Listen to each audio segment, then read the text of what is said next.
Inangat ko ang pinakawalang silbing korkin, ang mutant na hairworm. Pero tumawa ako ng baliw na nakataas ang ulo. Lahat ng kaklase ko sa paligid akala nila na wala na ako ng isip. Pero tanging ako lang ang nakakaalam sa nakakatakot na kapangyarihang nakatago sa parasitang ito. Sa nakaraan kong buhay, nakatagpo ako ng isang bagay.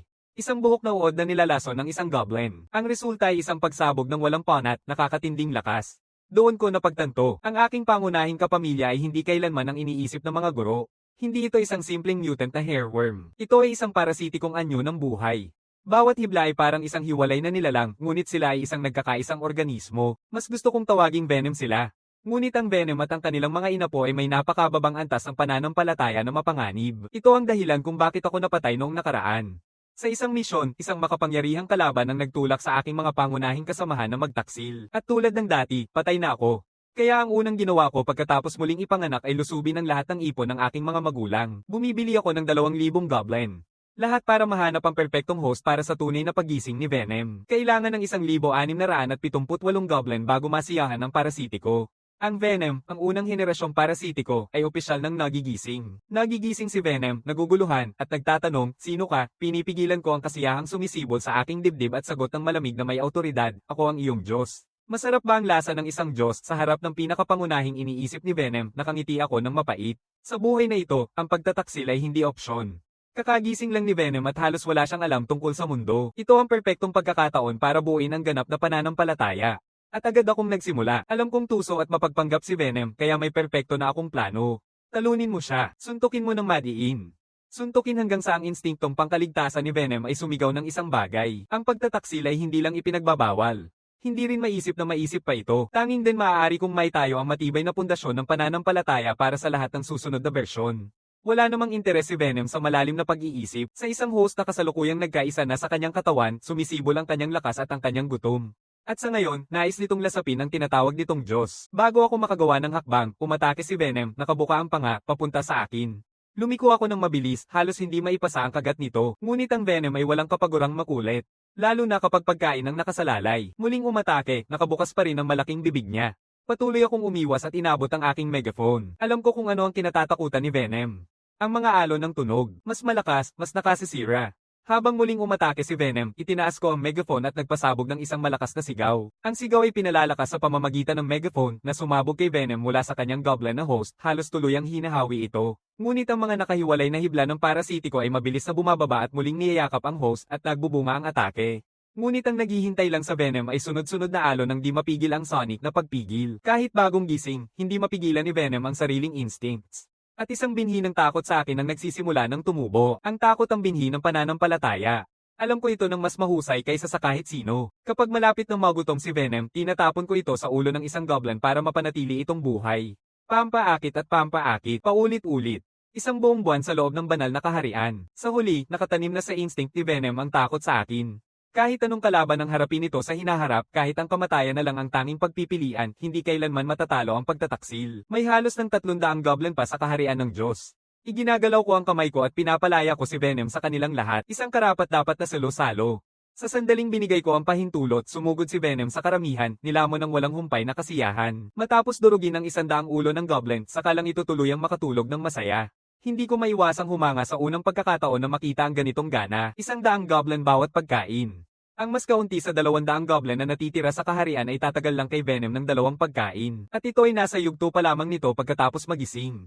Habang lumalaki si Venom, lalong lalaki ang kanyang gana. Kailangan kong magtayo ng tuloy-tuloy na supply ng mga goblin sa loob ng banal na kaharian para pakainin ito. Pero nangangailangan iyon ng mga yaman na wala ako. Habang nakasentro ako sa problemang ito, biglang may lumabas na notification mula sa paaralan. Nag-post si Ginoo Foster ng mensahe sa grupo ng klase, iniisip ang lahat. Bukas, gagawin ng klase ang unang pagsusulit mula nang pumasok sa ika-12 na taon. Ang mga pinakamahusay na mag-aaral ay makakatanggap ng malalaking gantimpala. Ang pinakamababang marka ay papalyesin. Binasa ko ito at ang aking mukha ay humigpit sa isang malamig na ngiti. Karaniwan, ang pinakamasamang estudyante ay hindi nakararanas ng ganitong kalupit na parusa. Malinaw na si Foster ang nakatutok sa akin. Akala niya na ang aking mutant na hairworm Corkin ang magpapababa sa akin sa huli na magbibigay sa kanya ng perpektong dahilan para paalisin ako at ibigay ang rekomendasyon kay Drake. Sa nakaraang buhay ko, nagtulungan sina Foster at Drake upang sirain ako. Walang katapusan ng pagiging walang awa.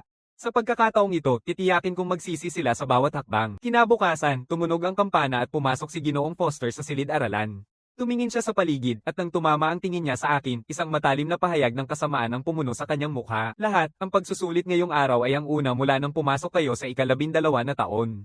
Kabilang dito ang direktang pakikipag-ugnayan sa inyong pangunahing kamag-anak na napakalayo sa mga nakasulat na pagsusulit. Hinihikayat ko kayong lahat na seryosohin ito. Drake na nakangisi ang ngiti, itinaas ang kamay niya. Ginoo, hindi niyo po sinabi kung ano ang mga gantimpala. Malaki ang gantimpala pero para lamang sa 3 sa pinakamataas. Isang alon ng mga hinaing ang dumaan sa klase. Mahigit sa 40 estudyante at 3 lang ang nakakuha ng kahit ano.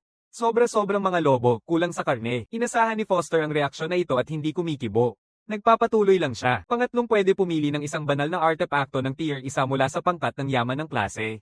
Pangalawa naman ay maaaring pumili ng isang banal na artepakto ng tier 2 at ang unang pwesto ay tumatanggap ng 1 punto ng Diyosidad. Ang silid ay sumabog sa sigawan. Ang mga banal na artifact ay kabilang sa mga pinakabihirang yaman para sa mga pangunahing kamag-anak na maaaring direktang ilod sa pangunahing core ng Diyos na kapanahon. Sobrang makapangyarihan. Pero 1 punto ng Diyosidad. Ito ay nasa ibang antas na talaga. Ganito ang paraan ng pera sa sibilisasyon ng Diyos na mundo. 100 milyon na lakas ng pananampalataya katumbas ng isang makapangyarihang kapangyarihan. 10,000 makapangyarihang kapangyarihan katumbas ng isang Diyos. Ang lakas ng pananampalataya ay nagmumula sa iyong mga kamag-anak at hindi maaaring direktang ipagpalit. Ang banal na lakas ang nananatiling pangunahing pera sa sibilisasyon. Kumikitang pamilya ay kumikita ng humigit kumulang 4,000 na divinity bawat buwan. Manalo ng unang pwesto sa isang pagsusuri at makakakuha ka ng isang divinity. 10,000 na banal na kapangyarihan.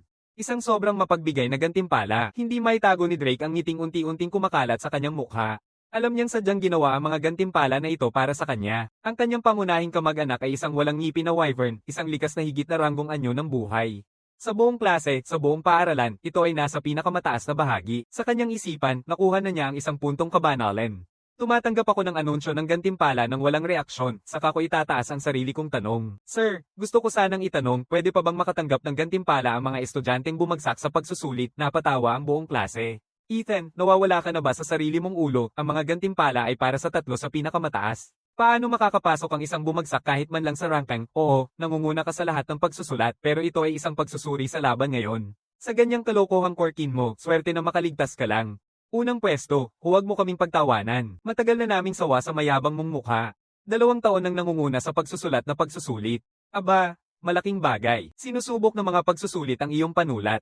Sinusubok ng mga pagtatasa ang iyong lakas. Nakuha mo na ba, probinsyano, ang pangungutya ay galing sa lahat ng direksyon. Malinaw na sinusubukan ng mga kaklase na ito na makuha ang pabor ni Foster sa pamamagitan ng pagbagsak sa akin.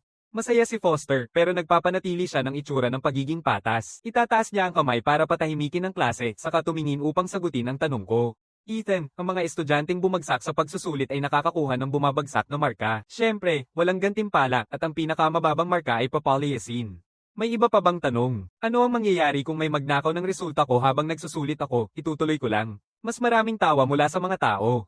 Nagnanakaw. Iniisip mo ba na may mag-aaksaya pa ng oras sa basura mong buhok na worm? Anong meron pang kunin? Tigilan mo na ang pagpapanggap sa sarili.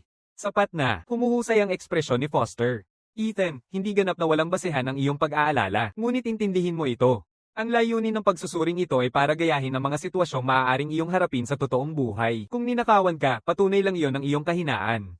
Ang mahalaga sa akin ay ang huling resulta. Naiintindihan ko. Ngumingiti ako, iniisip na ang aking plano. May iba pa bang tanong? Kung wala na, sisimula na ang pagsusuring ngayon. Sana maganda ang magiging performance ng lahat. Tiningnan ni Foster ang silid ng isang beses pa at nag-anunsyo. Pagkatapos ay pinapagana niya ang kagamitan sa silid-aralan, inililipat ang kamalayan ng bawat estudyante sa lugar ng pagsusulit. Dahil tanging kamalayan lamang ang pumapasok, hindi maaaring mamatay ng tunay dito ang mga estudyante o ang kanilang mga kamag-anak. Nakalat ang bawat estudyante sa iba't ibang bahagi ng assessment space. Malinaw na ipinapakita ang layunin sa harap nila. Ang espasyo ay puno ng libu-libong karaniwang uri ng mga buhay na organismo. Mga kalapati na may kulay abo na balahibo. Bawat isa ay may isang makapal na pluma sa ibabaw ng ulo nito. Ang aming layunin, makalakam ng hindi bababa sa 100 balahibo. Mas marami ang makuha mo, mas mataas ang iyong score. Wala akong ideya kung ano ang nararamdaman ng iba habang binabasa ito. Pero para sa akin, parang may nakahanda nitong lahat. Paboritong pagkain ng mga gray feather sparrows, mga buhok na uod. Kung bibigyan ng pagkakataon, palagi nilang pipiliin ang mga buhok na uod una. Bukod pa rito, lumilipad sila kaya talagang mahirap silang mahuli. Samantala, ang walang ngiping wyvern ni Drake ay lumilipad din at natural na nanghuhuli ng mga ibon. Pag-isipang mabuti. At ang pagpili sa gray feather sparrow bilang target ay hindi aksidente. Pinag-isipan ni Foster ito ng mabuti. Pero ano ngayon? Pinapalaya ko si Venom. Isang karaniwang goblin ay humigit kumulang 1 metro ang taas. Pero pagkatapos ng parasitismo ni Venom at linggong pagsasanay, 3 beses na ang laki nito. Mukhang isang itim na demonyong Panginoon, naglalabas ng matinding banta. Hindi pa ganap na hero ang antas ng kanyang mga kamag-anak pero malapit na, malapit na. Kapag nakuha ko na ang gantimpala ng isang Diyos, maaari na akong bumili ng mga kailangang resources para itulak si Venom sa ranggo ng bayani at marahil magsimula ng magpalago ng ikalawang henerasyong parasitiko. Naiisip ko, Foster, sa pagkakataong ito mawawala ka ng lahat at walang makukuha. Si Venom ay abala sa pag-iikot sa paligid gamit ang mausisang mata, saka ito humarap sa akin, Diyos ko, gutom na ako. Kakain ka rin naman agad, pinanghahawakan ko ito. Agad akong nagsimula mag-imbestiga sa paligid. Hindi para sa mga maya na may kulay abong balahibo sa langit, kundi para sa mga kaklase na nakakalat sa lugar ng pagsusuri. May ilang estudyante na gumagawa ng mga pambato at pana mula sa mga materyales sa lupa. Ang iba naman ay nag-oorganisa ng mga grupo para umakyat sa mga puno, naghahanap ng mga pugad. Pero hindi ang mga ibon ang mga target ko. Ang mga estudyante ang mga iyon. Dahil sa matinding gutom, sumugod si Venom na kasama ako sa likod at agad na tinutukan ng isang estudyante na abala sa pag-uutos sa kanyang mga kasamahan na maglagay ng mga bitag. Nakita ko ng estudyante at si Venom at napaatras sa gulat. Sa huli, alam ng lahat sa klase na ang pangunahing kinabibilangan ko ay isang mutant na hairworm lang. Kaya ano itong malaking bagay na nakatayo sa harap niya? Parang duwende, pero wala sa kahit anong duwende na nakita niya noon. Bago pa man siya makabuo ng tanong, binibigyan ko na ng utos. Kumilos si Venom. Binubuksan nito ang panga at sumugod sa estudyante. Halos hindi pa nagigising ang mga estudyanteng ito sa kanilang pangunahing kamag-anak. Kahit anong lakas pa nila, laban sa isang transcendent rank na hybrid na buhay na anyo tulad ng Venom, isang tuluyang pagkatalo lang ang kanilang makakamtan. Hindi pa nakakaintindi ang estudyante kung ano ang nangyayari bago tuluyang kagati ni Venom ang ulo niya. Nawala ang kanyang tinawag na kamag-anak kasama niya. Siyempre, lahat sila dito ay mga konstrukto lang ng kamalayan. Hindi nakakaapekto ang kamatayan sa kanilang tunay na mga katawan. Venom kumakain ng malakas at kontento ang ingay na parang crunch at sumisigaw ng masaya. Hanapin natin ang susunod sa kabilang bahagi ng espasyo. Ipinag-uutos ni Drake sa kanyang mga pangunahing kamag-anak na putulin ng mga gray feather sparrows ng walang awa. Ang Toothless Wyvern ay isang nilalang na lampas sa karaniwan na ipinanganak na may kakayahang lumipad. Panggamit nito laban sa maliliit na maya ay parang pagdadala ng espada para puksain ang langaw. Pero para sa unang gantimpala ng Diyos, nagsusumikap si Drake kahit anong mangyari. Sa anong dapat niya ito gastusin, nagsusulat na si Drake ng mga plano. Gumagawa ng eksakto ayon sa inaasahan, ang Toothless Wyvern ni Drake ay nangongolekta ng mga balahibo sa bilis na iniwan ng lahat sa likod. Walang talo sa unang pwesto. Pagkatapos naalala ni Foster ako, kasama ang isang mutant na bookworm bilang aking pangunahing kamag-anak, malamang na kinain na ni Venom hanggang sa huli, di ba? Sa pag-iisip na iyon, itinutok ni Foster ang kanyang tingin sa aking zone at ang kanyang nakita ay huminto sa kanya ng biglaan. Anong meron? Ano yan? Halos 4 na metro ang taas at parang bundok ang katawan.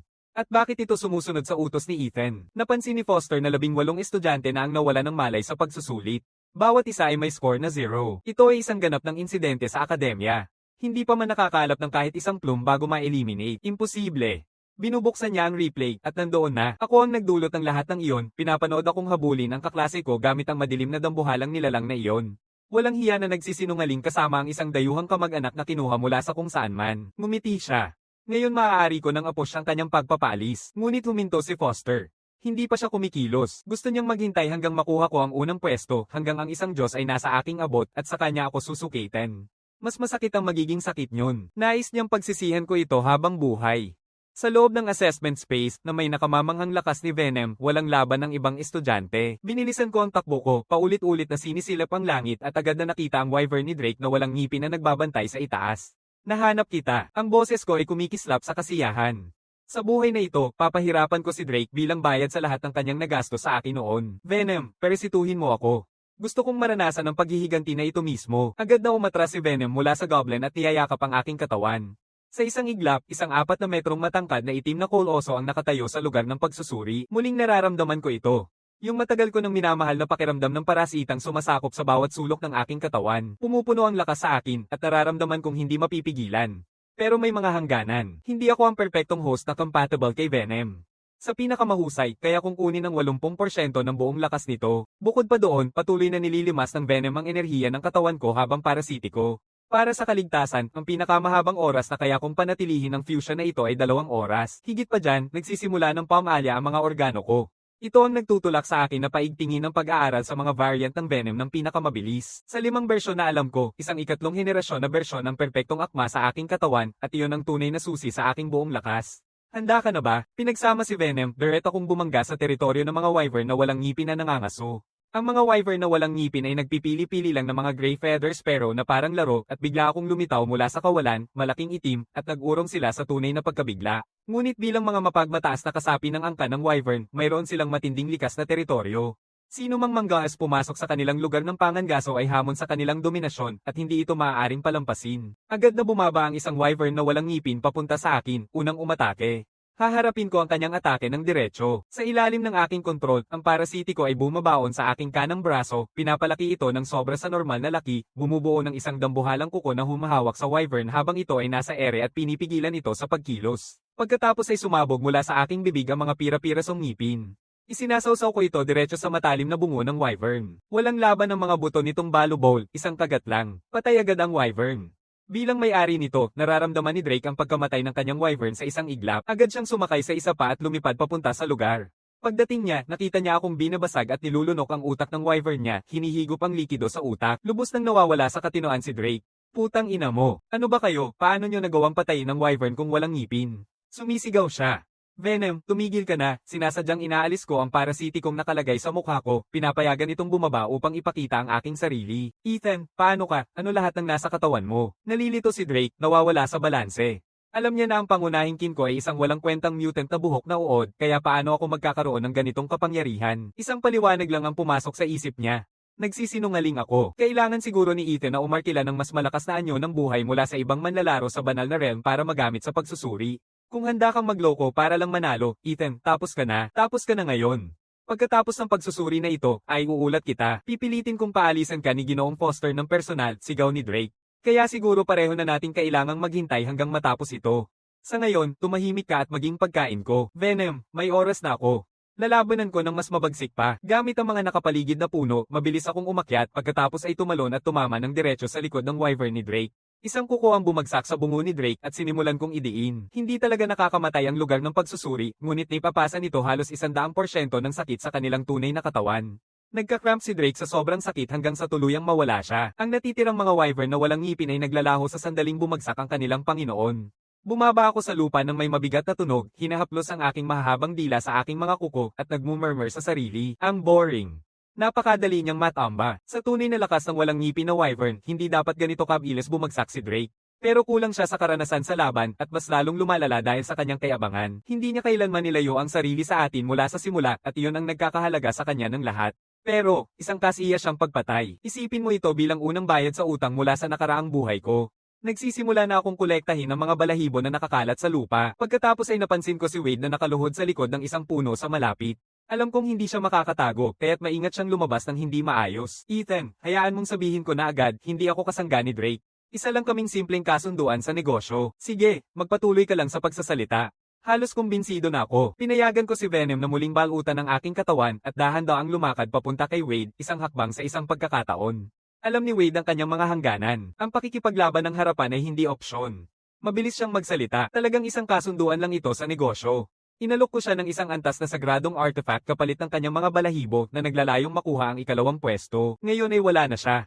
Gusto kong makipagtulungan sa iyo na lang. Itinakda mo ang presyo. Pagkatapos niyang matapos, basa na sa malamig na pawis ang mukha ni Wade dahil nakataas lang ang palad ko ng 5 sentimetro sa ibabaw ng kanyang bungo, 1 segundo na lang mula sa pagbali nito. Itinatakda ko ang presyo. Ang boses ko ay malamig at diretso. Mabilis na idinagdag ni Wade basta't hindi lalampas sa halaga ng tier 2 sacred artifact para sa ikalawang pwesto. Binibilang ko ang mga numero. Ang mga banal na artifact ng tier 2 ay karaniwang nagkakahalaga ng humigit kumulang 2,000 na banal na kapangyarihan. Makakakuha pa ng kaunti pa rito ay patas, 1,500 kapangyarihang banal. Tinitiyak kong ikaw ang pangalawa. Sa ganitong kalagayan, wala nang magagawa si Wade kundi pumayag, tumanggi, at agad siyang ma-eliminate. Kaya gawin na nating isang magandang pagtutulungan. Ngumiti si Wade ng mapilit at inabot ang isang malaking kuko na nakataas sa kanyang ulo. Pinapanood ni Ginoo Foster ang bawat segundo ng palitan na ito, kakatapos lang mawasak ang kanyang napiling mananalo. Paano pa siya makakapigil ngayon? Hindi na siya nag-aantay pa.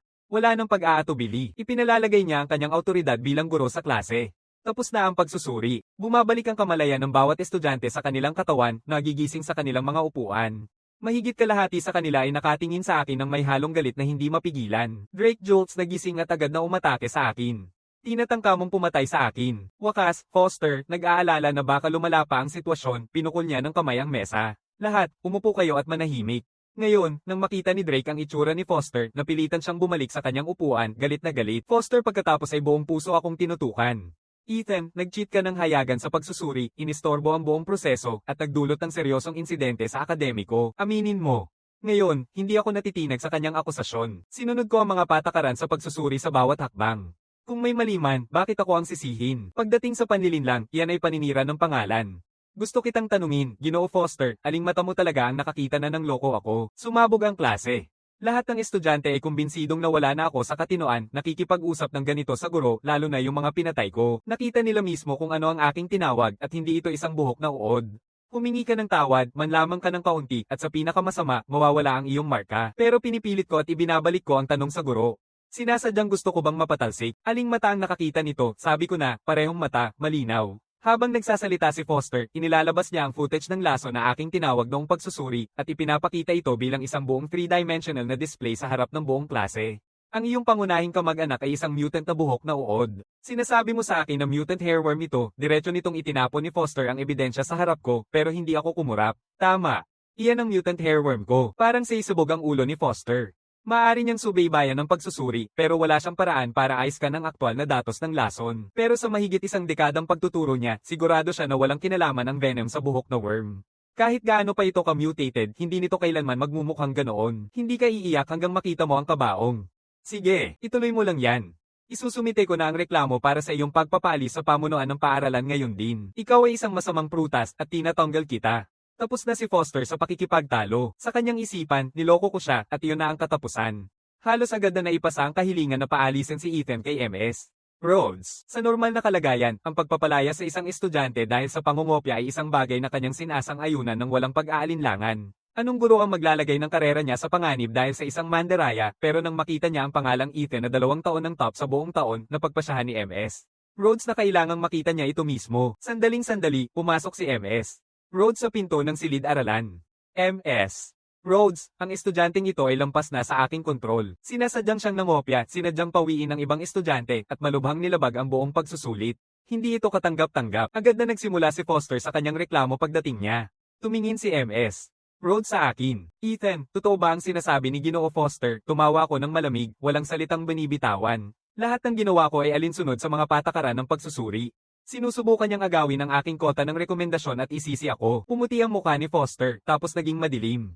Talagang walang katotohanan iyon. Ang kota para sa rekomendasyon ay pag-aari ng paaralan, nais nitong ibigay sa mas karapat-dapat na estudyante. Anong mali roon? Bukod pa rito, nandito tayo para pag-usapan ang iyong panlilinlang, hindi ang kota ng rekomendasyon. Tigilan mo na ang pagkalat ng gulo. Foster pinapanood ang footage ng pagsusuri ng walang salita. MS. Rhodes, sigurado akong alam mong ang pangunahing kinya ay isang mutant hairworm, pero tingnan mo ang anyo ng buhay na ito sa footage. Hindi yun isang mutant hairworm. Hindi ba't malinaw na niloko niya? MS. Rhodes nakakunot ang noo habang nanonood. Alam ng buong pamunuan ng paaralan na ang pangunahing kamag-anak ni Ethan ay isang mutant hairworm. Mukhang malinaw sa ipinapakitang ebidensya na niloko ni Ethan. Ethan, mayroon ka bang sasabihin para sa iyong depensa? Walang dapat pagtalunan, MS. Rhodes. Kung gusto mong malaman ang katotohanan, pumunta ka mismo sa aking banal na mundo. Mananatili akong kalmado. Alam ko ang katotohanan, hindi ako nagsinungaling. Hanggat may kahit kaunting tunay na dedikasyon si MS. Rhodes sa reputasyon ng paaralang ito, hindi siya kailanman susuporta kay Foster. Ngumingiti si MS. Rhodes at, sa aking pahintulot, pumasok sa aking banal na mundo upang magsiyasat. Sinusubukan ni Foster na sumunod. Pinapalayas ko siya ng walang pag-aatubili at sinasabi ng diretso, ikaw, hindi na mangyayari. Mukhang gustong sampilin ni Foster ako sa mukha. Sa loob ng aking banal na mundo, pinagmamasdan ni MS. Rhodes ang aking pangunahing kamag-anak, ang mutant na buhok ibon. Pagkatapos ay ipapakita ko sa kanya ang aking paraan. Sa aking utos, magsasama-sama ang mutant hairworm sa goblin at magbabago sa anyo ng lason. Ang aura ng isang hybrid na buhay na may transcendenteng rango ay pumupuno sa espasyo. Kahit si MS. Rhodes ay halatang nababahala. Isang napakabighaning uri ng buhay ang totoong ang umiiral sa mundong ito. Ang kanyang paghanga ay unti-unting napapalitan ng isang bagong bagay. Ganito na ang tingin niya sa akin, ganap nang nagbago. Ang ganitong talento ay ang uri ng estudyanteng maaaring magdala ng karangalan sa paaralan. Hindi lang siya dapat mapalayas, dapat pa siyang alagaan. Maaaring siya pa ang maging top scorer ng batch na ito. Ethan, nalinis na ang pangalan mo. Magpatuloy ka sa pagsisikap. Inaasahan ko ang iyong magiging kinabukasan. Nagbibigay si MS. Rhodes ng ilang papuri at umaalis sa aking banal na mundo. Nang muling lumitaw siya, agad na tumakbo si Foster. MS. Rhodes, sinabi ko na sa'yo na siya ay nagsisinungaling. Ginaas niya ang kamay niya, pinipigil siya bago pa man siya makapagsalita. Ginoo Foster, nagsiyasat na ako. Walang palatandaan si Ethan na nagsisinungaling. Tapos na ang usapin na ito. Nakatitig si Foster, nag-iisip kung binili na ba ako ni MS. Rhodes. Pero din iniisip niya, sa kalagayan ng pananalapi ng pamilya ko, ano ang maiaalok ko na maaaring magustuhan niya, bahagyang bumaba si Foster at nagpumilit pa rin. Ngunit ang katotohanan na binaygo ni Ethan ang pagsusuri ng iba, hindi ito maitatanggi. Lumapit si MS. Rhodes sa akin, nakangisi ang kilay. Ethan, totoo ba yan? Inamin ko ng walang pag-aatubili, oo. Pero lahat ng ginawa ko ay alinsunod sa mga tagubili ni Ginoo Foster. Sabi niya, hindi na ako makakatapos. Ethan, pinapaalalahanan kita, huwag mong akong sisihin. May ebidensya ka ba? Agad akong pinutol ni Foster. Pero handa na ako, inirecord ko ito. Namutla si Foster. Hindi niya inakalang plano ko na ito nang maaga pa lang na bago magsimula ang pagsusulit. Tinitingnan ni MS. Rhodes ang record. Naging seryoso ang kanyang mukha. Ginoo Foster, isang salita sa labas.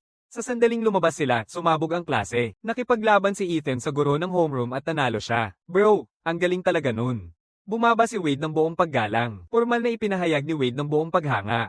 Tahimik akong ngumiti at walang sinasabi. Ito'y simula pa lamang ng aking paghihiganti. Nakatingin sa akin si Drake mula sa kabilang dulo ng kwarto, ang mga mata niya ay nagliliyab sa matinding puot. Sa kasalukuyang kalagayan, nawala na ang isang gantimpala ng Diyos para sa unang pwesto. At alam niya ito, isang buong punto ng Diyosidad. Dahil lang kay Ethan na walang kwenta, matapos ang mahabang panahon, pabalik si Ginoong Foster sa silid-aralan na para bang walang gana, matapos siyang reprimanduhin ni MS. Rhodes at bawasan ang kanyang bonus. Ang tingin niya sa akin ngayon ay may bagong halimaw na galit. Pero wala siyang magagawa kundi sundin ang utos ni MS. Rhodes, unang pwesto sa pagsusulit na ito, Ethan. Inilalabas niya ito ng nakangangaang ngipin. Bawat salita ay punong-puno ng galit. Halos walang reaksyon ng karamihan sa klase. Alam na nila ito ng maaga. Pero bigla akong tumayo ng matalim. Ginoo Foster, nananatili pa ba ang sinabi mo kanina na ipadala na sa iyong account ang iyong isang gantimpala ng Diyos? Bumawi si Foster. Tumango ako, hindi iyon ang tanong ko. Yung batas na sinabi mo na yung pinakamababang mag-aaral ay papalyasin. Tumatak pa rin ba yon? Pinapilang ko ang tingin ko sa buong silid-aralan. Mahigit 20 estudyante ang nakakuha ng 0 dahil sa akin. Ibig sabihin, kung ipatutupad ang patakarang yon, kalahati ng klase ang mapapalayas. Ngayon hindi na lang si Foster ang nakatingin sa akin ng matalim. Kalahati pa ng klase ang nakatitig na parang may itinatagong galit. Walang sino man ang magpapansin nito. Kaligtasan at dami, lahat ay may paraan palabas. Pero kinailangan ko talagang banggitin ang patakaran na itinakda bago nagsimula ang pagsusuri. At sinampal ko ang kalahati ng klase sa mukha. Tiyak na pinagsisisihan ni Foster ang sarili niya. Lahat ng batas na ginawa niya para hulihin ako ay pabaliktad na ngayon at naging sandata ko. Bago pa makasagot si Foster, ako na ang nagsalita. Relax lang po, sir. Nagtatawa lang ako. Nakahinga ng maluwag si Foster at ang kalahati ng klase. Pagkatapos ay magdadagdag pa ako ng isang linya. Ipapayo ko rin sa guro na magpakabait na mula ngayon. Wala nang panlilinlang. Galit na galit si Foster hanggang hindi makapagbuo ng kahit isang salita. Sa wakas nakapagsalita siya ng dalawa. Tapos na ang klase. Sa bahay ko, una kong natanggap ang gantimpala sa pagsusuri ng Diyos. Kasunod nito ay ang paglilipat ng 1,500 na Diyos na kapangyarihan mula kay Wade. Ethan, ang gulo mo talaga. Mula ngayon, ikaw na ang star bro ko. Umalis si Wade sa kanyang mensahe. Ang paraan ng pagtindig ko kay Foster ngayong araw ay labis na nagpabaliw kay Wade sa paghanga. Kabuuang 11,500 na banal na kapangyarihan. Lahat ng nakuha ko mula sa pagsusuring ito, para sa isang estudyante ng Year 12, iyon ay isang ganap na kayamanan. Pero pagkatapos ng araw na ito, walang hawak na guwante si Foster at ako na. Kailangan kong maging mas malakas. Wala nang ibang pagpipilian. Sa 11,500 na banal na kapangyarihan, una kong inilaan ng 5,000 para sa pagbili ng mga goblin. 5 baraha ang lumitaw sa aking mga kamay, bawat isa ay naglalaman ng 1,000 karaniwang goblin na nasa stasis. Pinapalaya ko silang lahat mula sa mga baraha ng sabay-sabay. Isinasara ko sila sa banal na kaharian at hinahayaan silang magparami ng malaya. Hindi malaking bilang ang 5,000 goblin, pero mapapanatili nitong buhay si Venom ng ilang sandali. Pagkatapos niyan, ituon ko na ang pansin ko sa pagpapataas kay Venom sa ranggong bayani. May 2 paraan upang mapabuti si Venom. Ang una ay ang pagpapalakas sa mutant hairworm mismo. Ang ikalawa ay ang pagpapahusay sa host na katawan na pinapasukan nito. Nagpa siya akong gawin pareho ng sabay. Tinitingnan ko ang pamilihan ng mga sibilisasyon sa banal na kaharian, naghahanap ng mga banal na artifact na angkop sa mga parasitiko. Dahil ang aking pangunahing bahagi sa banal na mundo ay nasa pinakaibabang antas pa rin, maaari lamang akong pumili ng mga banal na bagay na nasa antas 1. Nag-iikot sa malawak na katalogo ng pamilihan, mabilis kong pinili ang 3 sacred artifacts na angkop para sa mga parasites. Tier 1 Sacred Artifact, goma na prutas, may pagkakataong magbigay sa korki ng katawan na parang goma, epektibo lamang sa mga pinalawig na anyo ng buhay. Presyo, 1,100 kapangyarihang banal. Tier 1 na sagradong bagay, pulang totem, bahagyang nagpapataas ng lakas pisikal ng Korkin. Presyo, 800 makapangyarihang Diyos. Tier 1 na sagradong artifact, Jade Vine, bahagyang pinapabuti ang sariling pager repair ng Korkin. Presyo, 1,000 na banal na kapangyarihan. Lahat sila ay may kani-kanilang pakinabang, ngunit malinaw na namumukod-tangi ang goma na prutas sa lahat. Binibigyan nito ang parasite ng katawan na may katulad na elastisidad ng goma, na nagpapaalala sa akin ng isang ikalawang henerasyong parasite variant na alam ko, na may halos magkaparehong kakayahan. Hindi ako nag-aatubiling pumili ang prutas na goma. Pagkatapos bilhin, mabilis na dumating ang prutas na goma. Direktang inilalagay ko ito sa core ng banal na mundo. Isang alon ng espesyal na enerhiya ang sumabog mula sa puso, sumasaklaw sa bawat hibla ng parasite. Mga 10% sa mga parasite ang naapektuhan. Mas lalong naging matibay ang kanilang mga katawan at nagkaroon sila ng kahangahangang elastisidad. Kinuha ko ang isa sa mga apektadong hibla at sinubukan ito. Parang isang goma, madali itong mag-extend hanggang 5 beses ng orihinal nitong haba. Ito ay isang pisikal na pagpapahusay, hindi pagganap na mutasayon, pero malaki pa rin ang epekto. Dahil ang bahagi ng mga parasitiko ay may rubber na katawan, mas naging matibay ang katawan ni Venom. Mas malakas din ang kanyang tama. Pagkatapos ay pinagtutuunan ko ng pansin ang pagpapahusay sa goblin na host. Mas madali ang pagpapahusay sa goblin, kailangan lang bumili ng mga serum na pampalakas sa lakas, bilis, at katatagan. Ginastos ko ang 600 na banal na kapangyarihan sa 3 uri ng serums at direktang ininiksyon ang 3 sa host na goblin. Sabay-sabay na nag-activate ang mga serum at ang rango ng mga kamag-anak ng goblin ay tumaas ng husto mula sa karaniwan hanggang sa transcendental. Pinalalakas nito mula sa loob at habang ang host nito ay tumaas na, ang pinagsamang lakas ni Venom ay sumabog na nagtutulak dito sa kategorya ng hybrid na buhay na may ranggong bayani. Bilang karagdagan, naiintindihan ni Venom ang isang bagong kasanayan, rubber fist, isang suntok, at ang kamao ay umaabot ng 5 metro pasulong. Ginagamit ko ang natitirang kapangyarihang banal upang simulan ang pagpapalago ng isa sa mga ikalawang henerasyong parasite na pamilyar sa akin. Ang pangalan nito ay Lash. Ang perpektong host nito ay isang likas na elite na uri ng buhay, ang long-legged octopus. Para makapaglagay ng mga long-legged octopus, kailangan kong magtayo ng isang katawan ng tubig sa loob ng banal na kaharian. Kailangan ko rin ng espesyal na materyales upang pasimulan ang mutasayon ng parasitiko. Sa ilalim ng impluensya ng Catalysta, isang itim na hibla ng parasitiko ay nagbabago, naging berde. Agad kong inilalabas ang isang long-legged octopus at iniaalok kay Lash.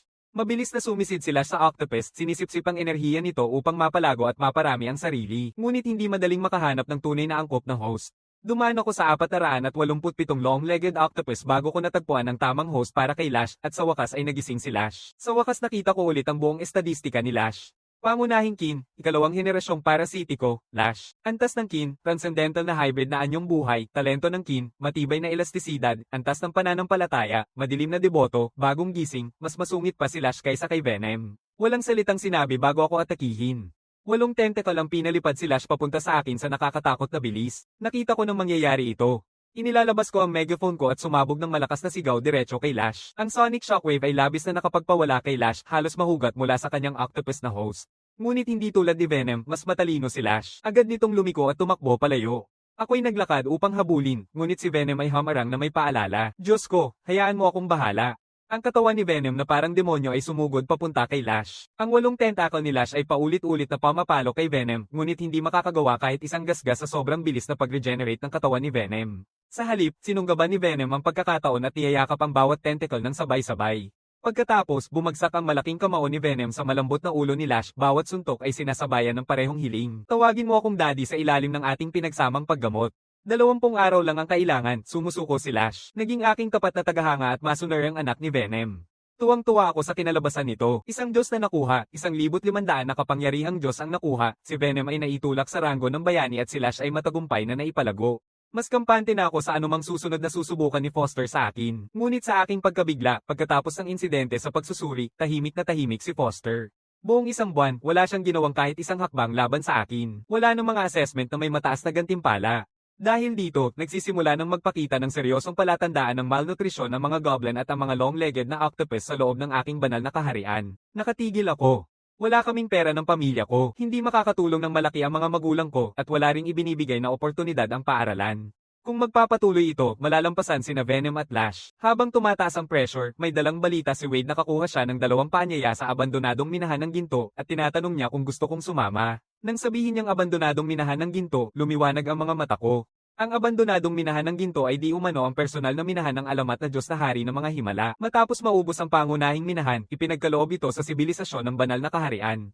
Ang minang mineral mula sa lugar na ito ay maaaring i-refine upang maging malinis na Realm Core shards. At ang mga piraso ng Realm Core ay ginagamit upang i-upgrade ang Divine Realm Core. Ang mas mataas na antas na Divine Realm Core ay nagpapahintulot na maglaman ng mas maraming sagradong artifact na nagpapalakas ng husto sa mga Corkin. Ngunit higit pa sa alam ng lahat, may alam ako tungkol sa lugar na ito.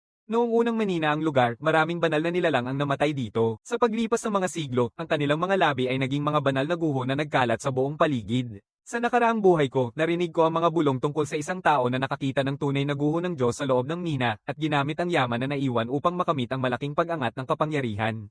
Sa pagtansya ng oras, hindi pa natutuklasan ang mga guho. Ibig sabihin, kung swerte ang nasa akin, ako ang mauuna roon. Alam ko ng malinaw, sa ikalawang buhay na ito, kung gusto kong baguhin ang aking kapalaran, tanging sarili ko lang ang pwedeng umasa. Bawat pagkakataon na maging mas malakas, kailangan kong sunggaban ito. Ginagamit namin ang weekend break, naglalakbay sa pamamagitan ng teleportation array, at nakarating sa labas na bahagi ng abandonadong minahan ng ginto. Wade, nag-aalala na hindi ko pamilyar ang lugar, nagsimula siyang magpaliwanag ng detalyado. Pare, ang abandonadong minahan ng ginto ay para lamang sa mga manlalaro sa Divine Realm na nasa aming antas, na nasa tier pa rin ng Divinity Life Form, ang makapasok. Ang aking pangunahing kamag-anak, ang bakal na goblin, ay mahusay sa pagmimina ngunit mahina sa laban. Kapag nasa loob na tayo, bantayan mo ang likod ko. Malinaw ang tunay niyang motibo sa pag-imbita sa akin. Nais niyang gawing pang-aliw ang kapangyarihan ni Venom. Sang-ayon ako ng walang pag-aatubili. Napakabihira ng pagkakataong tulad nito para palampasin. Kung lahat ng plano ko ay magtagumpay, maaaring maging sobrang yaman ko sa paglalakbay na ito habang nag-uusap pa kami ni Wade, isang pamilyar na tao ang papalapit sa amin. Si Drake, ang kaklase natin. Pinipilit niyang lumapit, ayan, dalawang basura. Ninakaw mo ba ang mga pas na iyon? Tumatawa siya, walang pagsisikap na itago ang kanyang paghuhusga. Sa kanyang pananaw, ang aking personal na lakas ay wala pang karapat-dapat na ikabahala. Tungkol kay Wade na kailangang makipag-ayos para lang makuha ang ikalawang pwesto, hindi man lang siya pinapansin ni Drake. Nais ni Wade na magsalita laban sa mga panlalait ni Drake ngunit hindi niya magawang gawin yon. Ako naman, walang nararamdaman kundi kalmado. Ha? Hindi ka man lang sisigot. Tumataas si Drake, mas pinipilit ang sarili. Ako'y agad na sumusunod, niyayakap si Drake sa leeg. Hindi na ako gagambala sa'yo, pero patuloy mong pinipilit ang swerte mo. Nakalimutan mo na ba kung ano ang pakiramdam ng niyurakan ko ang ulo mo? Bumabalik sa isipan ni Drake ang alaala ng pagsusuri. Hindi mapigilan ang kanyang katawan na kumurap. Hindi niya gustong maranasan muli ang pakiramdam ng pag-igting ng kanyang bungo. Akala mo dahil sinuportahan ka ni MS Rhodes, ligtas na ang iyong rekomendasyon. Malalaman mo rin ito sa lalong madaling panahon. Walang kwenta ang suporta mo. Inihampas ni Drake ako at sumigaw, at sa oras na iyon, isang matangkad na tao ang pumasok sa likod niya. Owen, perfect timing. Ito ang tao. Gumamit siya ng maruming paraan sa pagsusuri at ninakaw ang aking Diyos. Nakatingin sa akin si Owen, matalim at malamig. Kaya ikaw si Ethan. Inuutusan kitang ibalik ang isang divinity na yan kay Drake ngayon din at ibigay mo rin sa kanya ang rekomendasyon na kota o hindi maganda ang mangyayari sa iyo sa loob ng minang iyon. Baka mas mabuting umalis na lang tayo. Tumanggi ako. Napakahalaga ng mga pas na ito para sayangin. Mas mabuti pang mawalan tayo ng buhay, totoo namang natatakot si Wade. Narinig niya ang mga usap-usapan. Sa loob ng abandonadong minahan ng ginto, walang batas, at halos imposibleng matukoy ang pagpatay sa isang tao. Sino ang nagsasabing tayo ang magiging biktima? Sabi ko ng diretso. Humalakhak si Owen ng malamig. Sana'y kasing laki ng bibig mo ang buhay mo. Tumatango ng matikas si Drake at ipinakikilala si Owen sa atin. Ang pinsan ko ay nagtapos bilang top ng kanyang klase sa War Academy, isa sa mga pinakamatataas na paaralan doon. Isang hakbang na lang siya mula sa pagiging demigod. Walang magiging problema sa kanya na durugin kayong dalawa. Mas lalo pang nababahala si Wade. Starbro, isang top student sa War Academy, hindi natin pwedeng makipag-away sa kanya. Pwede na ba tayong umalis? Sa totoo lang, ginamit niya siguro ang ilang mapanganib na paraan para makuha ang rekomendasyon ng iba at makapasok sa eskwelahan na iyon. Biglang naging madilim ang mukha ni Owen dahil nasaktan ko ang katotohanan. Sana'y ganito pa rin ang sinasabi mo habang natutuklasan ng aking tibak ang iyong pagkatao. Binitawan ni Owen ang banta, ang hindi mapagkakamaling tapyas ng isang taong bagong nasaktan ang pride niya. Ganoon din, sabi ko at dinadala ko si Wade habang unang pumasok sa abandonadong minahan ng ginto. Sundan kami ni Owen at Drake ng malapit. Sa sandaling pumasok na ako, tinawag ko si Venom. Hinayla ko ni Venom gamit ang isang kuko at dinala si Wade sa kabilang balikat saka mabilis na pumasok sa minahan. Pagdating ni Owen at Drake, wala nang bakas sa amin. Kaya ano na ang gagawin natin ngayon? Tanong ni Drake, halatang nababahala. Nangungulila siya na gamitin ang pagkakataong ito para mapatay si Ethan, alisin siya, at mawala ang lahat ng problema sa kanyang buhay. Maganda ang kinabukasan. Akala mong makakatakas ka sa takbo, huwag maliitin ang isang estudyante ng War Academy. Walang pag-aatubiling tinatawag ni Owen ang kanyang pangunahing angkan. Isa-isa, naglalabas ng mga impyernong aso sa loob ng abandonadong minahan ng ginto. Hanapin sila. Ibinibigay ni Owen ang kanyang banal na utos sa pangkat. Awo, awo, awo. Pumutok ang madidilim na tunnel sa mabagsik na pag-ungol. Halos hindi makagalaw si Wade, halos sumiksik sa balikat ni Venom dahil sa sobrang takot. Nasalalay ako sa mga alaala mula sa aking nakaraang buhay, naghahanap ng lokasyon ng tunay na guho ng Diyos, sibilisasyon. Ang mga Diyos ay nakaayos mula sa pinakamababa hanggang sa pinakamataas, mga nilalang na banal, demigod, tunay na Diyos, archidiyos, at Diyos King. Sa ngayon, nasa pinakailalim tayo ng hierarkiyang iyon. Mga banal na nilalang lang, ang isang tunay na Diyos ay nakatayo 2 buong antas sa itaas natin. Ang halaga ng kanilang mga ruin, hindi maisip. Ngunit ang mga lagusan ng inabandonang minahan ng ginto ay isang maze. Kahit ako ay nahihirapan maghanap ng direksyon agad, isang hellhound ang lumapit, ang matinis nitong sigaw ay sumisigaw sa dilim, ipinapakita ang aming posisyon sa iba pang mga kasama. Bibigyan ko si Venom ng utos ng walang pag-aatubili. Unahin siyang pabagsakin. Ang mga hellhounds ay mga buhay na may ranggong transcendental at ang isa na ito ay maingat na pinalaki ni Owen. Halos handa nang sumabak sa ranggo ng bayani. Ngunit swerte nitong makasalubong si Venom, isang tunay na hybrid na buhay na may ranggong bayani.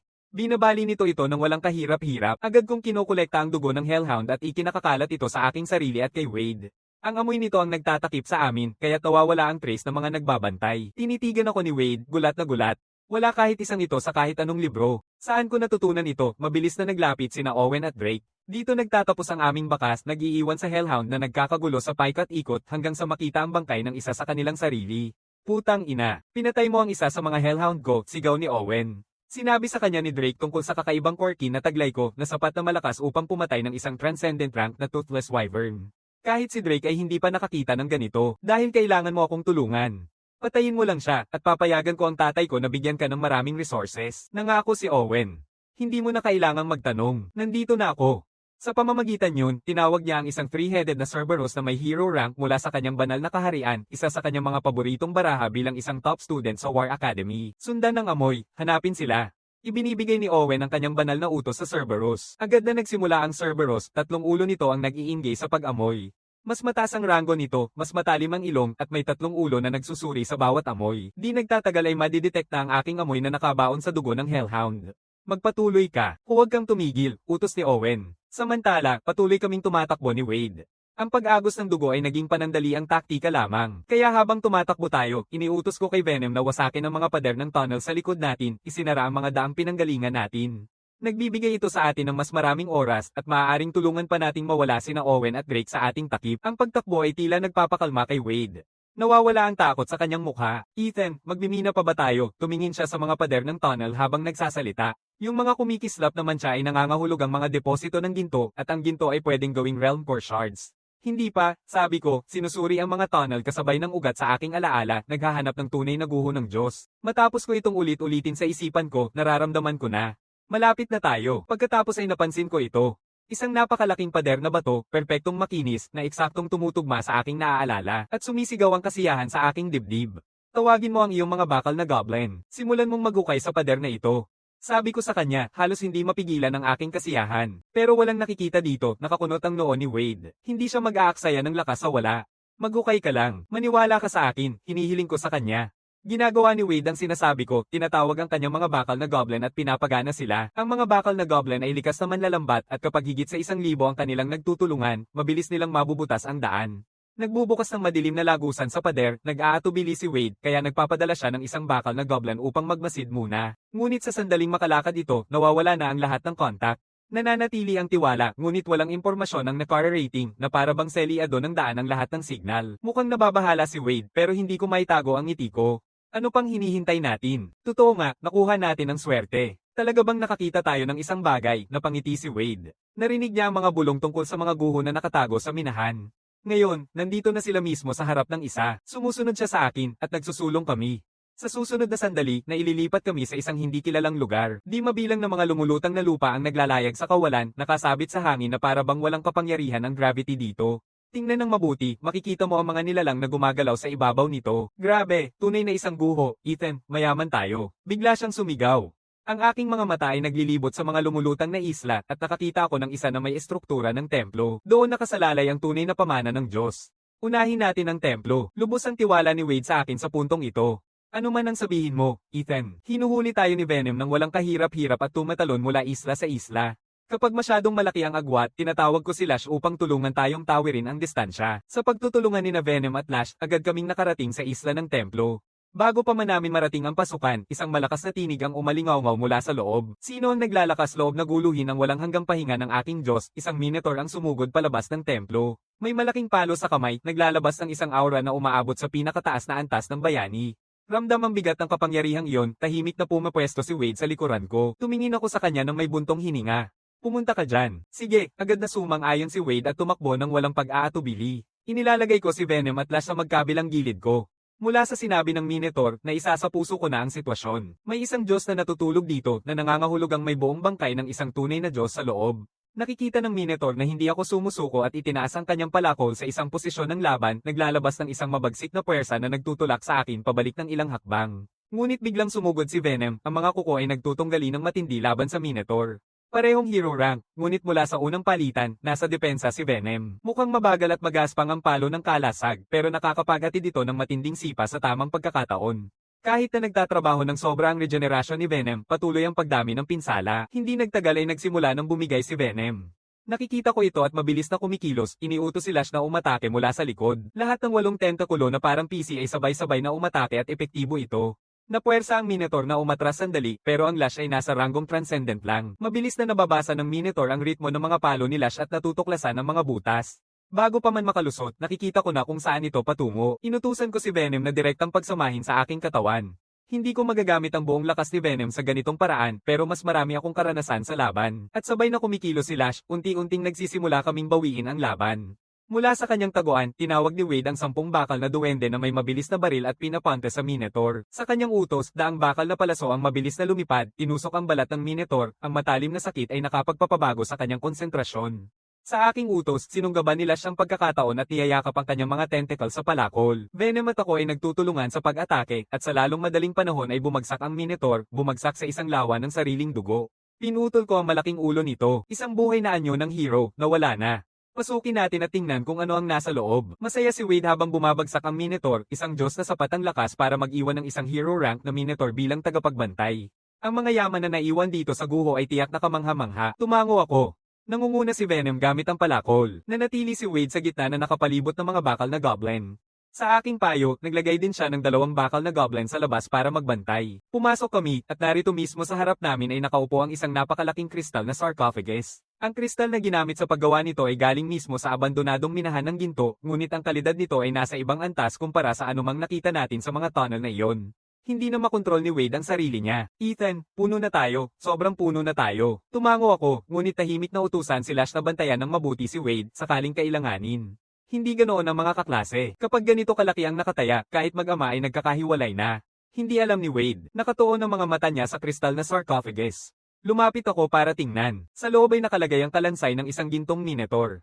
Ibig sabihin, ang mga buto ay punong-puno ng Diyos na kapangyarihan. Ang nakakagulat sa akin ay kung ano ang nakabalot pa rin sa baywang ng kalansay. Isang sinturon. Binawasan ng panahon ng laman ng Diyos hanggang sa wala na, ngunit nananatiling buo ang sinturon.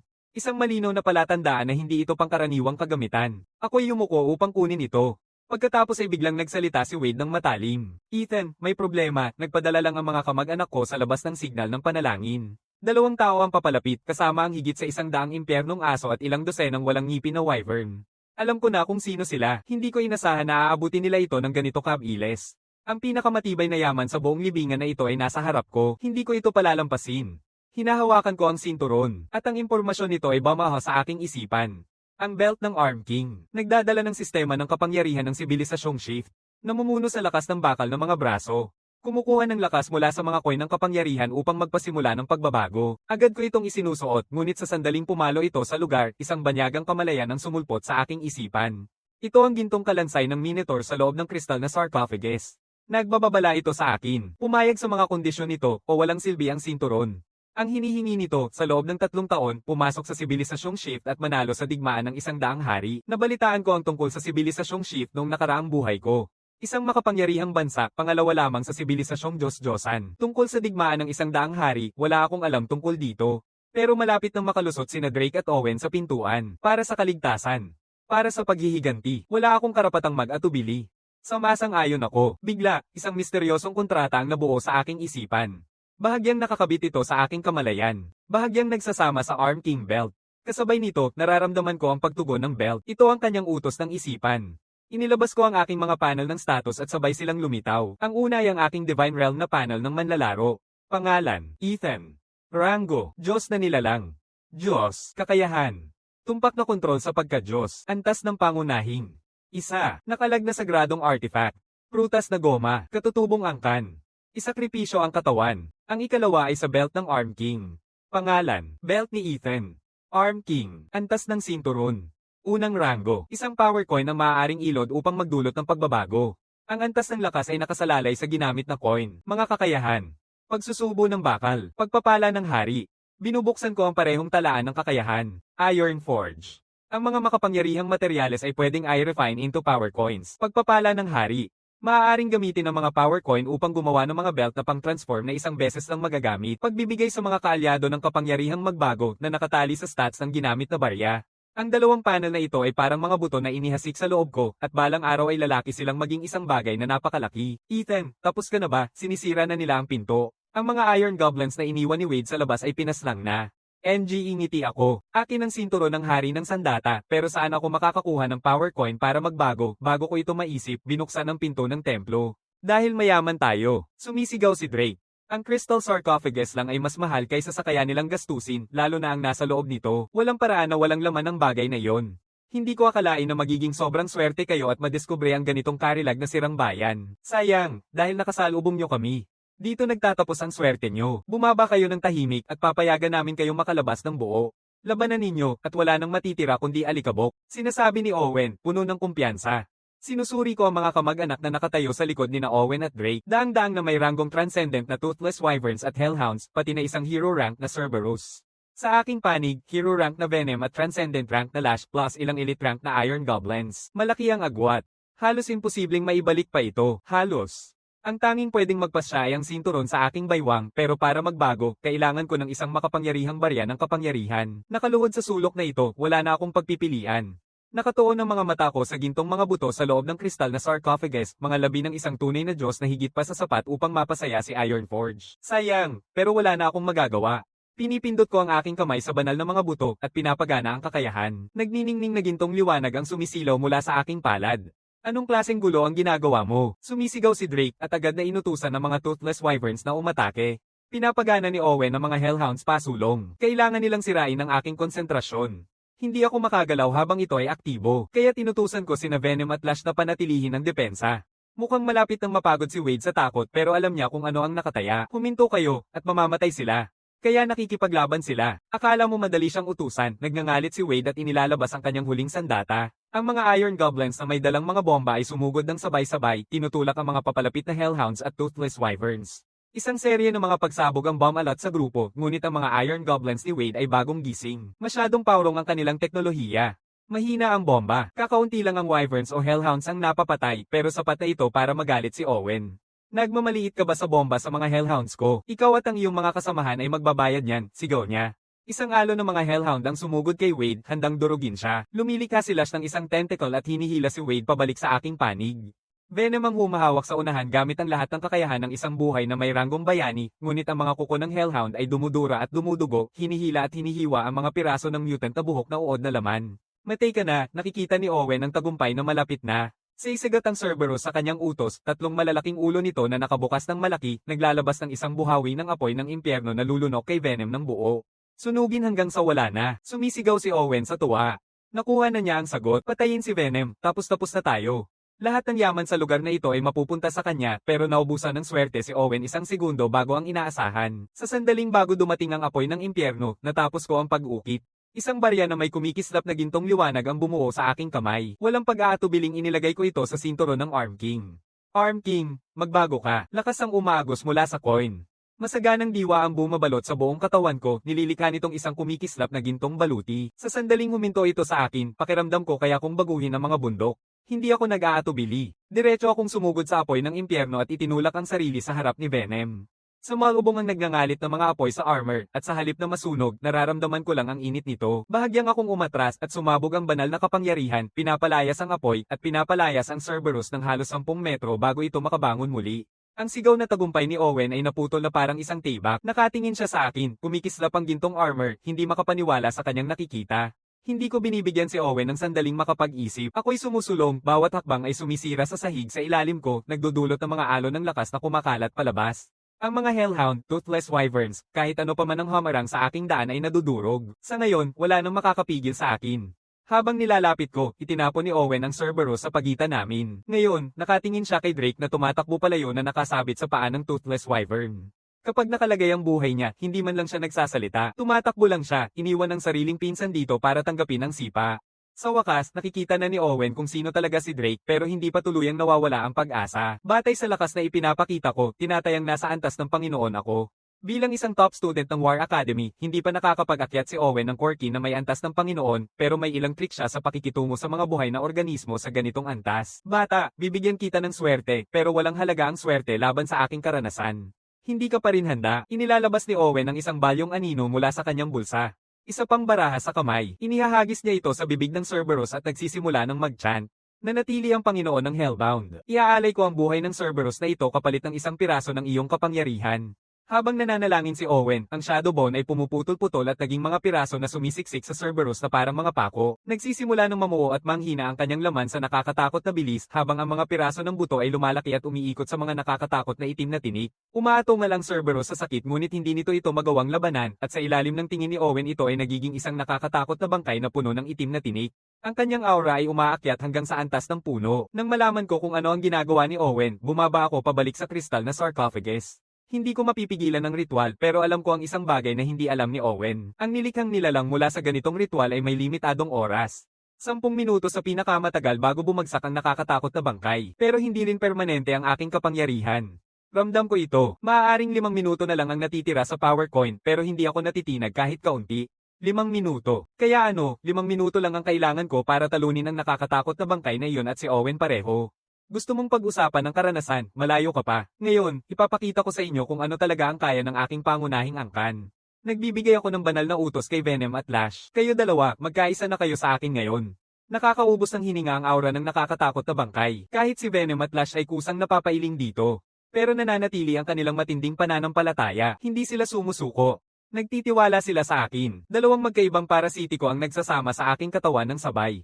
Ito ang pinakatampok na teknik na aking napag-aralan noong nakaraang buhay ko, pinagsamang hybrid. Itulak hanggang sa hangganan ng kamatayan. Direktang dinadala ko ang kabanalan sa mga selula ng parehong parasitiko.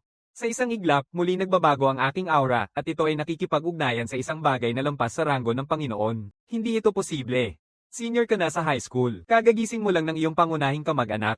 Paano ka naging ganito kalakas? Nabibiyak ang boses ni Owen sa hindi paniniwala. Sa sumunod na segundo, isang dambuhalang kamao ang bumasag sa hangin ng may nakakatakot na lakas. Napakabilis ng galaw para makaiwas. Wala nang oras si Owen para kumilos, at siya at ang nakakatakot na bangkay ay nagsabog sa mga piraso ng sabay. Ikaw at ang iyong karanasan, parehong walang kwenta. Ang boses ko ay kalmado, halos walang pakialam. Hindi ako sigurado kung kanino talaga ako nakikipag-usap. Nakapako si Wade sa tabi ng kristal na sarcophago. Parehong paaralan.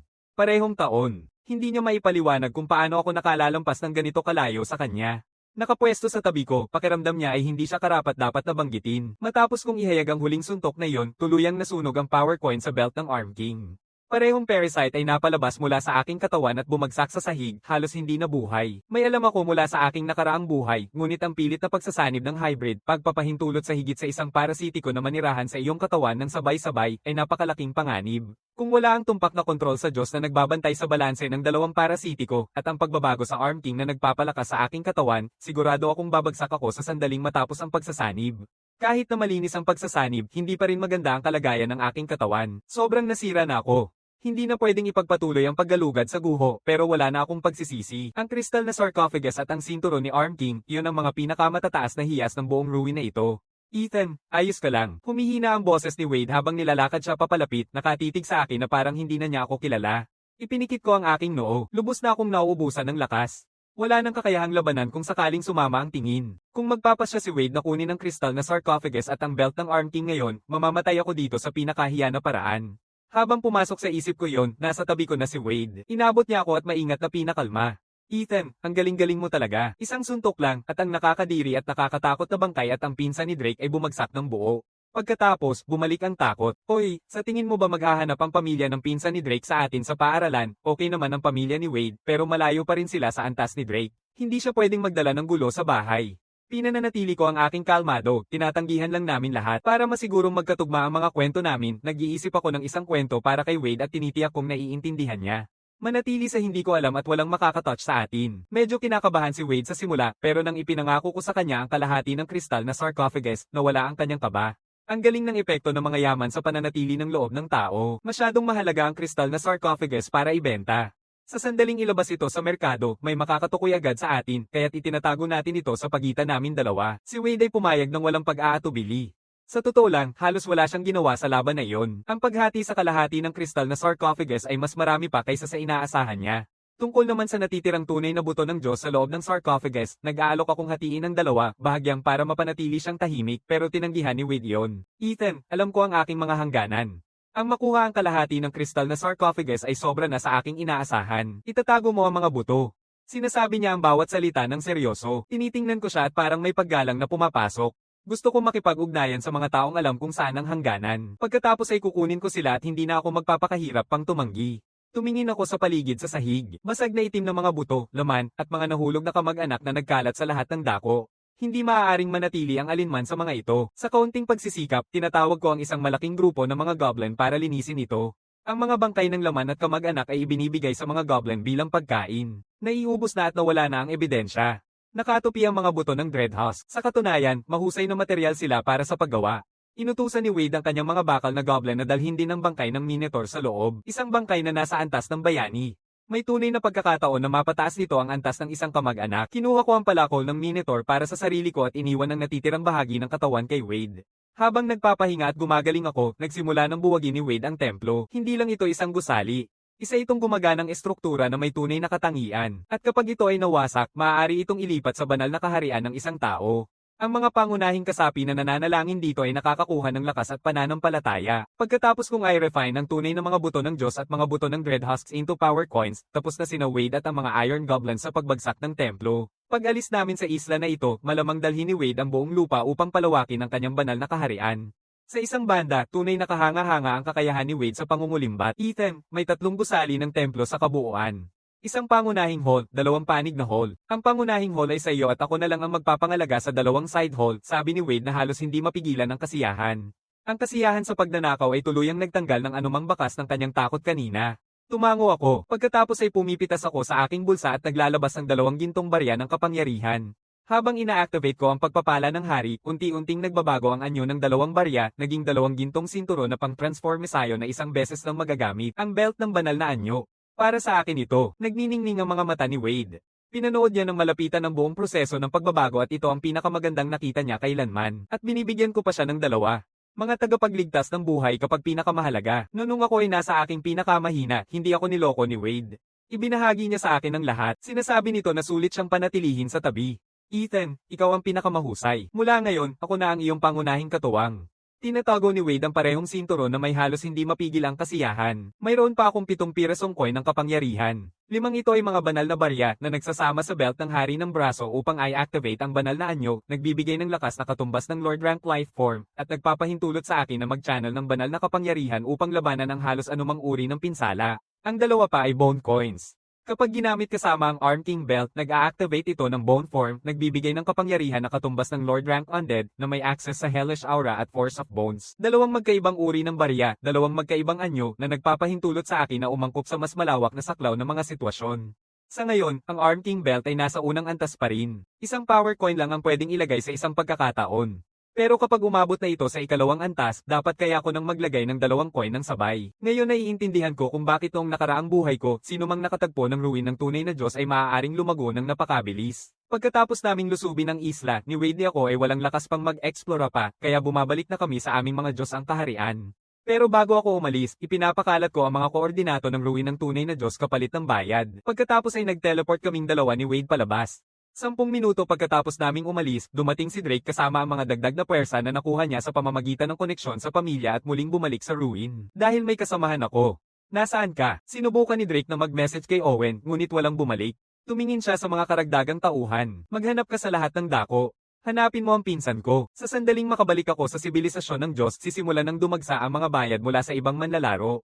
Mahigit 100 manlalaro sa Divine Realm ang nagbabayad para makuha ang mga koordinato ng ruin ng tunay na Diyos at patuloy pa itong tumataas. Ngunit ang kita na ito ay isang maliit na bahagi lang kumpara sa tunay na halaga ng hindi pa natutuklas ang ruin na iyon. Wala na akong magagawa. Sa kalagayan ko, ang manatili pa sa ruin na iyon ng mas matagal at muling makatagpo ng isang tulad ni Minotaur ay magiging kamatayan na. May isa pang dahilan din. Naglulunsad ito ng depensa laban sa paghahanap sa amin ni Drake's family sa hinaharap. Mas maraming tao ang pumasok sa ruin na yon, mas mahirap ituro sa akin at kay Wade. Lunes ng umaga, halos hindi pa ako nakapasok sa paaralan nang hilahin ako ni Ginoo Foster papunta sa kanyang opisina. Nasa loob na sina Wade at Drake na nakatitig sa isa't isa. Sa likod ni Drake nakatayo ang isang lalaki at isang babae, parehong mukhang kamangha-mangha ang kabataan, mahirap matukoy ang edad, at sa sandaling pumasok ako, nagtama ang kanilang mga mata na parang nakatingin sa isang kalaban. Nasa likod ng mesa ang isang kalalakihang nasa katamtamang edad na may nakakalman ng ngiti. Nandito na ba ang lahat? Oo, Acting Dean Warren. Nandito sina Wade at Ethan. Ako si Warren. Ako ang acting dean ng paaralang ito. Ang nakaraang dean, si MS. Rhodes, ay nag-emerhensyang umalis dahil sa personal na dahilan at ako ang papalit sa kanya ngayong semestre. Ang mga salitang ni Acting Dean Warren ay nagbigay sa akin ng kaba. Naalala ko na binanggit ni Drake na walang silbi ang dean bilang taga-suporta. Ang biglaang pag-alis ni MS. Rhodes ay nagsisimula ng magmukhang hindi na basta aksidente. Nagsusulat ako ng tahimik na paalala na mag-ingat sa paligid ni Acting Dean Warren. May malaking posibilidad na nabili na siya ng pamilya ni Drake katulad ni Ginoo Foster. Sa diwa ng pagpapatawad para sa tapat na pag-amin at mahigpit na parusa para sa pagtutol, kung magpapahayag kayo ng inyong nagawa, sisiguraduhin kong mababawasan ang mga parusa. Agad akong sumingit. Sa buong paggalang, Acting Dean Warren, kami ay maling naakusahan. Sumulpot si Wade sa likod ko. Tama. Wala kaming kasalanan. Gumalaw si Ginoo Foster upang pigilan kami, ngunit itinaas ni Acting Dean Warren ang kamay niya upang pigilan siya. Ipinakita ko ang pinakamasakit kong ekspresyon. Pumunta kami ni Wade sa abandonadong minahan ng ginto noong weekend para mag-mining at nakasalubong namin si Drake at ang pinsan niya. Ginamit ni Drake ang katayuan ng pinsan niya bilang isang Top War Academy student para magbanta sa amin. Sinabi niyang papatayin niya kami. Hindi iyon totoo. Hindi ko kailanman sinabi yon. Nagsisinungaling ka. Balik ni Drake, ngunit ang kanyang nag-aalalang ekspresyon ay hindi talaga nakakatulong sa kanyang kaso. Drake, hayaan mo siyang tapusin. Ethan, ituloy mo. Hindi kami nakalaban sa pinsan ni Drake kaya patuloy lang kaming tumakbo at sa di maipaliwanag na paraan nakarating kami sa loob ng isang guho. Ngunit mabilis na nakalapit si Drake at ang kanyang pinsan.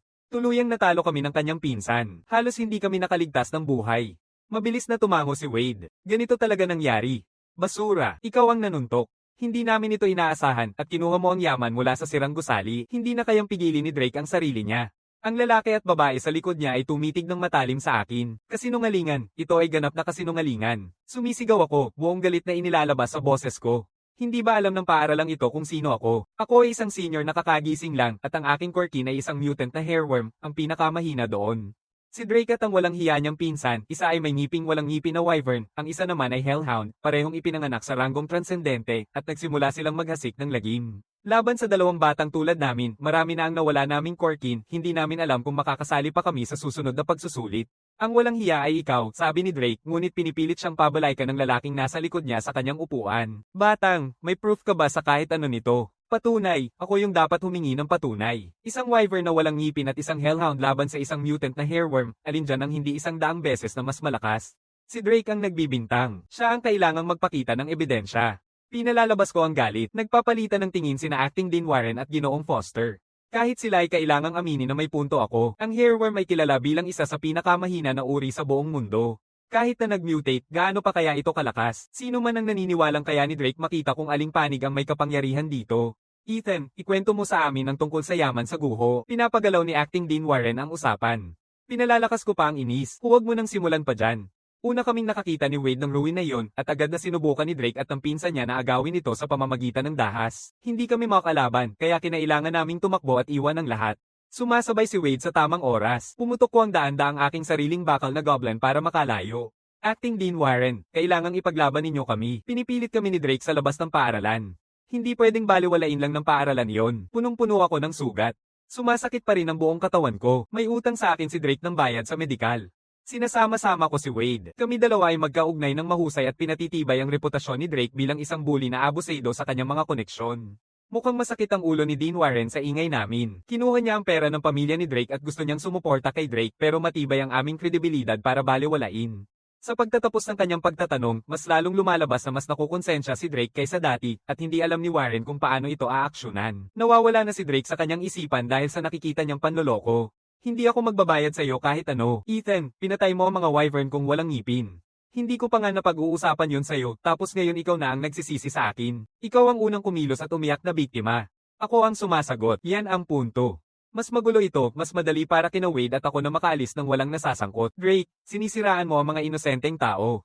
Pinapahirapan mo ang sarili mong mga kaklase. Walang hiya, salot. Sumali si Wade kadalasan dahil gusto lang niyang sumigaw sa isang tao. Nang magsimula na namang umikot ang sitwasyon, bumaba ang lalaki sa likod ni Drake sa gitna ng kwarto. Tumahimik ang lahat. Nandito lang ako para sa isang bagay. Nasaan si Owen? Tumingin kami ni Wade sa isa't isa at walang sinasabi. Sige na, kayong dalawa, sagot ka niya. Pumipilit si Ginoo Foster. Hindi ba niya tayo sinabi na tumahimik na, sabi ko, saka tumingin kay Wade. Sino si Owen? Hindi ko talaga alam. Wade, may alam ka ba sa pangalan na yon? Wade ay nagkakalat ng kamay. Wala akong ideya. Siya ba yung nagbebenta ng maanghang na pansit sa gate ng paaralan? Si Drake ay napapailing ng nerbyo sa lalaking nasa likod niya.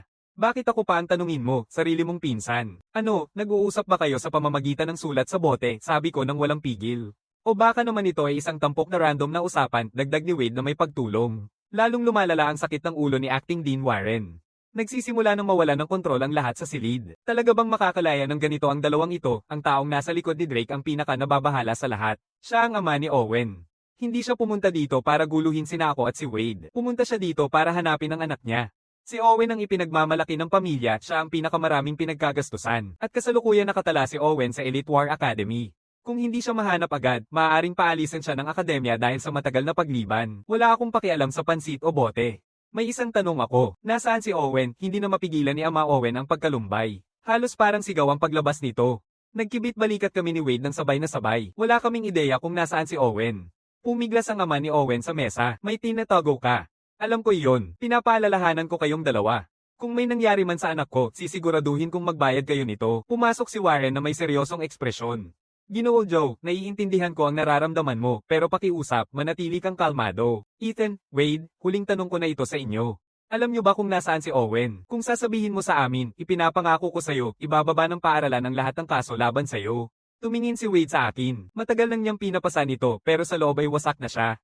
Tinitigan ko siya ng matatag, saka tumingin kay Acting Dean Warren. Acting Dean Warren, kami ang naagrabyado dito. Ninakawan kami at pinagsasapak at hindi pa kami nagsampa ng reklamo sa paaralan. Kaya paano nga ba naging kasalanan namin lahat ito? Seryoso akong tumutulak pabalik. Ganap na sumasakop ang emosyon ni Wade. Umaagos ang luha sa kanyang mukha, malayang dumadaloy ang sipon. Maraming aking mga bakal na goblin ang patay na at hindi ko pa nga matanggap yon. At ngayon, dinadala ni Drake ang mga tao dito para tanungin ako. Ang paaralang ito ay talagang pambubuli. Tapos na ako dito. Ang nanginginig na boses at ang labis na kawawang ekspresyon ay kahit si Warren ay nalilito kung ano ang gagawin. Sa wakas, nagsasalita na ang babaeng nakatayo sa likod ni Drake. Tigilan niyo ng pahirapan ng dalawang batang ito. Pero MS. Queen, ito ay isang mahalagang hakbang para mahanap si Owen. Hindi natin pwedeng hayaang makalayo lang ito.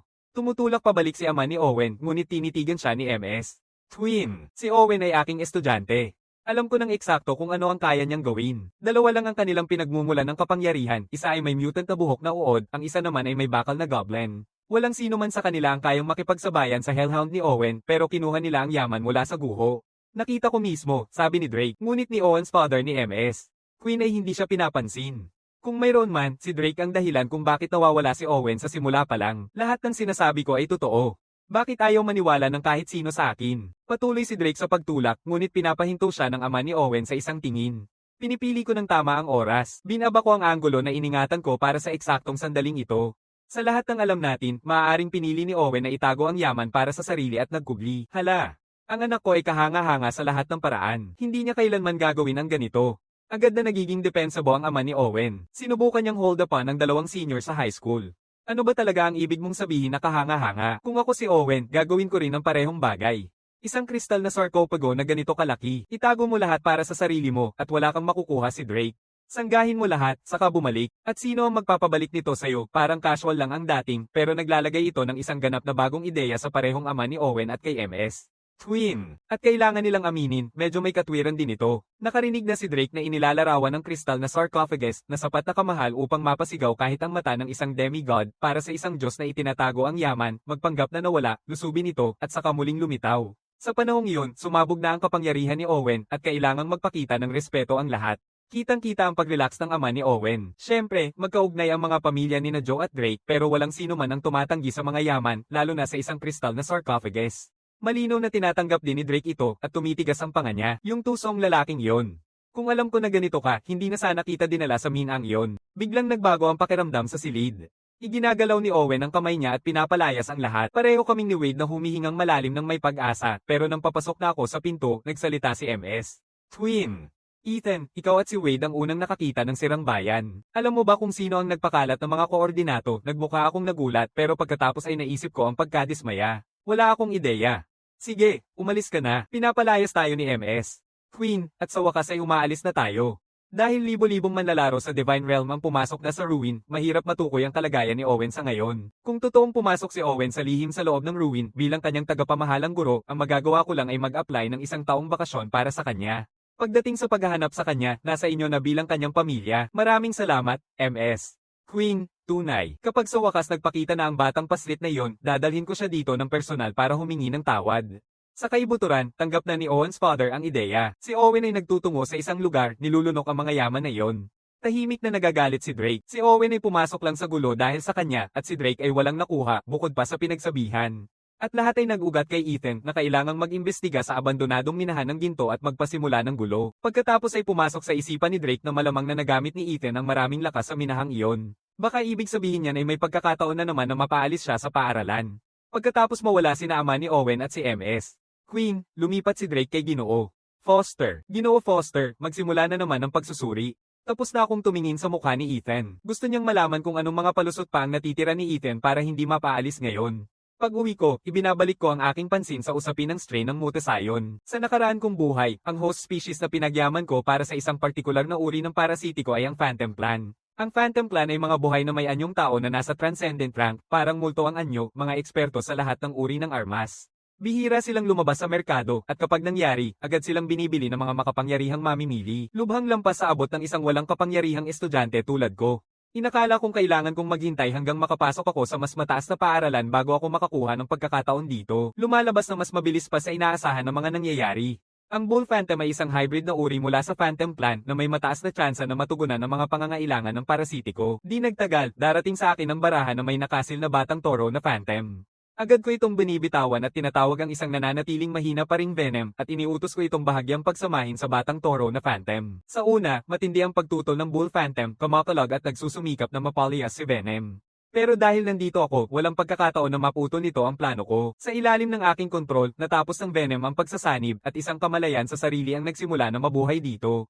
Isang malalim na kulay cardinal at itim na pigira ang lumitaw. Ang ikalawang henerasyong parasitiko, Riot, ay ipinanganak. Core, Kin, ikalawang henerasyong parasitiko, Riot. Antas ng Kin, antas ng Transcendent, hybrid na anyo ng buhay. Kakayahan, lakas, pagbabago ng anyo, husay sa armas. Antas, Zealot. Parehong pangalawang henerasyon ng mga parasite. Ngunit ang Riot ay nasa ibang antas kumpara kay Lash. Kayang kumawala sila sa pamamagitan lamang ng paghimod, pagbalot, at pagpigil gamit ang 8 matitibay nitong tentacle. Pero kayang baguhin ni Riot ang anumang bahagi ng katawan nito bilang sandata ayon sa nais at kasama ng lakas na iyon ang ugali na katulad nito. Kakaunti pa lang ang pagising ni Riot, hilaw at hindi pa buo ang kamalayan nito at ang unang instinct nito ay pumatay sa akin. Parehong pagod sina Venom at Lash mula sa pagsasanib ng hybrid. Walang sino man sa kanila ang nasa kalagayan upang makipaglaban. Nagsimulang magbago ang mga braso ni Riot, naging 2 tibak at tinamaan ako ng diretso.